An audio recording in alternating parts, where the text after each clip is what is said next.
श्री स्वामी समर्थ. नमस्कार मंडळी, स्वागत आहे तुमचे माझ्या यूट्यूब चॅनलवरती. आजचा दिवस तुम्हाला खूप छान सुखाचा आनंदाचा जाऊ हीच मी स्वामींच्या चरणी प्रार्थना करते आणि आज या नवीन व्हिडिओला सुरुवात करते.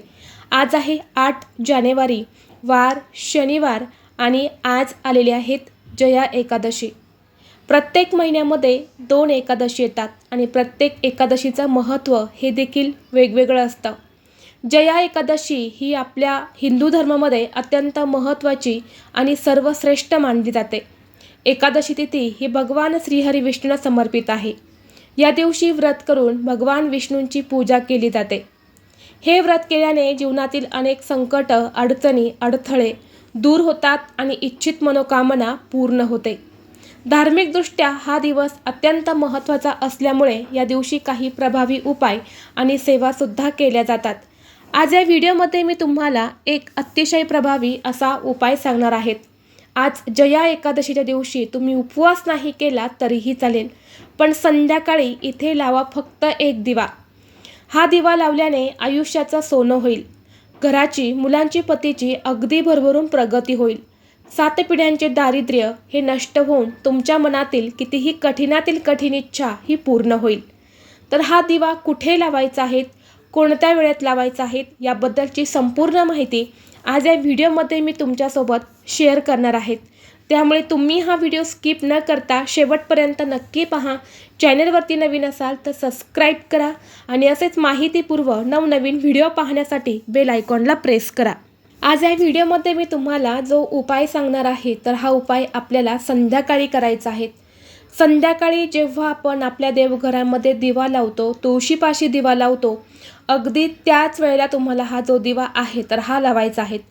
सायंकाळी 6 वाजल्यापासून ते 9:30 वाजेपर्यंत या वेळेमध्ये जेव्हा केव्हा तुम्हाला शक्य होईल तेव्हा हा एक दिवा जो आहे तर हा लावायचा आहे. या एकादशीच्या दिवशी हा दिवा लावायला खूप महत्त्व दिले जाते. दिव्याला ज्ञानाचे आणि प्रकाशाचे प्रतीक मानले जाते. शास्त्रामध्ये दिव्याला सकारात्मक ऊर्जा प्रदान करणारा आणि आयुष्यातील गरिबी दूर करणारा मानला जातो. अज्ञानाचा अंधार नाहीसा करण्यासाठी दिवा हा लावला जातो. दिव्यामुळे जीवनात ज्ञानाचा प्रकाश पसरतो. हा दिवा लावल्याने घरात सुख समृद्धी येते. तसेच घरामध्ये देवी लक्ष्मी कायम स्थिर राहते. त्याचबरोबर सर्व प्रकारच्या मनोकामना पूर्ण होतात आणि म्हणून आज संध्याकाळी आपल्याला हा जो दिवा आहे तर हा लावायचा आहे. ज्या घरामध्ये हा उपाय आवर्जून केला जातो त्या घरामध्ये नेहमी माता लक्ष्मी अखंड वास करते. आपल्या सर्वांनाच माहीत आहे की आपण दर एकादशीच्या दिवशी भगवान विष्णूंसोबत माता लक्ष्मीचे देखील पूजन करत असतो. त्यामुळे धनप्राप्तीसाठी, लक्ष्मी प्राप्तीसाठी एकादशी हा दिवस अत्यंत महत्त्वाचा आहे. त्यामुळे जर तुम्हाला तुमच्या आयुष्यामध्ये आर्थिक अडचणींना सामोरे जावं लागत असेल, काहीतरी आर्थिक अडचणी येत असतील किंवा घराची भरभराट होत नसेल किंवा घरामध्ये पैसा टिकत नसेल, व्यवसायामध्ये अडचणी येत असतील, म्हणजेच व्यवसाय व्यवस्थित चालत नाही, घरामध्ये हवा तसा पैसा येत नाही किंवा पैसा आला तरी तो टिकत नाही, तर या सर्व कारणांमुळे समजते की माता लक्ष्मी घरामध्ये स्थिर नाही. घरामध्ये लक्ष्मी नांदणे म्हणजेच फक्त पैसाच असणं असं नाही, तर घरामध्ये एक प्रकारची शांती, समृद्धी असणंसुद्धा गरजेचं आहे. किंवा घरामध्ये एकमेकांमध्ये प्रेम, एकोपा असणे, घरामध्ये एक प्रकारचे आनंदाचे आणि सकारात्मक वातावरण असणंसुद्धा तितकंच महत्त्वाचं आहे. सर्व वातावरण घरामध्ये असणं यालाच लक्ष्मी नांदणे असे म्हणतात. पैसा तर हवाच, पण त्यासोबतच घरातील वातावरण लक्ष्मी स्थिर राहण्यासाठी अनुकूल असणंसुद्धा गरजेचं आहे. आणि त्यामुळे आपल्याला आज संध्याकाळी हा जो उपाय आहे तर हा करायचा आहे. कारण काही दिवसांचं महत्त्व हे खूप जास्त असतं. आपल्या पूर्ण प्रगतीवर या गोष्टी खूप परिणाम करतात. त्यामुळे पहा, एकादशीच्या दिवशी केलेले उपाय जे आहे तर ते कधीही वाया जात नाही. हा उपाय करण्यापूर्वी सर्वप्रथम आपल्याला आपल्या देवघरामध्ये एक दिवा हा लावून घ्यायचा आहे. यानंतर एक मातीची पंती घ्यायची आहेत. त्यामध्ये दुहेरी कापसाची वात करून आपल्याला लावायचे आहेत. तसेच त्या दिव्यामध्ये आपल्याला मोहरीचं तेल घालायचं आहे. जर तुमच्याकडे मोहरीचं तेल नसेल तर जे तेल आहे ते घालायचं आहे आणि त्यामध्ये तुम्हाला चिमूटभर काळी किंवा पिवळी मोहरी टाकायची आहेत. यानंतरनं एका प्लेटमध्ये तुम्हाला थोडेसे तांदूळ घ्यायचे आहेत आणि त्या तांदळावरती हा जो दिवा आहे तर हा ठेवायचा आहे. यानंतर हा दिवा घेऊन आपल्याला आपल्या घराजवळ असणाऱ्या पिंपळ वृक्षापाशी जायचं आहे आणि तिथे हा दिवा प्रज्वलित करायचा आहे.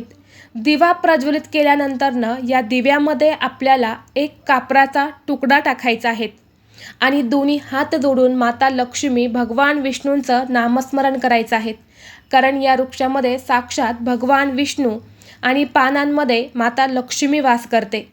या दिवशी जर आपण संध्याकाळी तिथे दिवा लावला तर भगवान विष्णूंसोबतच माता लक्ष्मी देखील प्रसन्न होते आणि घरातील अनेक अडचणी दूर होतात. हा दिवा लावल्याने आपली इच्छित मनोकामना आपल्याला व्यक्त करायच्या आहेत आणि घरी यायचं आहेत. त्याचबरोबर आज संध्याकाळी आपल्याला तुळशीपाशी सुद्धा दिवा लावायचा आहे. हा दिवा लावण्यासाठी सुद्धा एक मातीची पंती घ्यायची आहे, दुहेरी कापसाची वात लावायची आहेत, शुद्ध गाईचं तूप त्या दिव्यामध्ये घालायचं आहे आणि त्या दिव्यामध्ये तुम्हाला एक कापराचा तुकडा आणि 2 लवंगा टाकून तांदळाचं आसन देऊन हा दिवा तुम्हाला तुळशीपाशी लावायचा आहे. या दिवशी आपल्या घरामध्ये लक्ष्मी येत असते आणि जर आपण इथे असा दिवा लावला तर साक्षात माता लक्ष्मी आपल्यावरती प्रसन्न होते. भगवान विष्णूंना माता लक्ष्मीची सेवा ही अत्यंत प्रिय आहे. जो व्यक्ती या दिवशी लक्ष्मीची सेवा करतो तर तिथे भगवान विष्णू आणि माता लक्ष्मी दोघेही प्रसन्न राहतात आणि त्यांच्या कृपेने घरात सुख, शांती, समृद्धी, संपत्ती ही कायम टिकून राहते. त्या कुटुंबावर कधीही वाईट संकट, अडचणी येत नाही.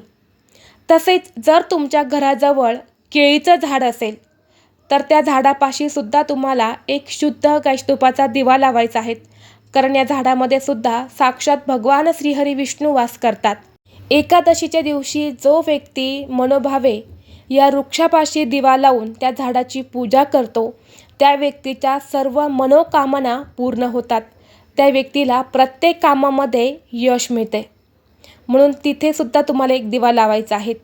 तसेच या दिवशी संध्याकाळी आपल्या घरामध्ये विष्णू सहस्रनामाचं पठण करावं. वाचता लिहिता येत नसेल तर तुम्ही श्रवण केले तरीही चालेल.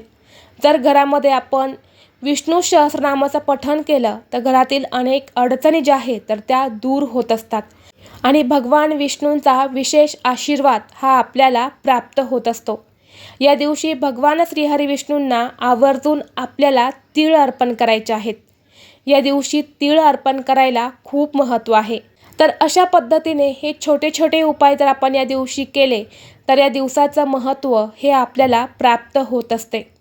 व्हिडिओ तुम्हाला आवडला तर लाईक करा, चॅनलवरती नवीन असाल तर सबस्क्राईब करा आणि हा व्हिडिओ आपल्या मित्रपरिवारासोबत जास्तीत जास्त शेअर करा. चला तर मग भेटू असंच पुढल्या एका नवीन व्हिडिओमध्ये. तोपर्यंत सर्वांना श्री स्वामी समर्थ.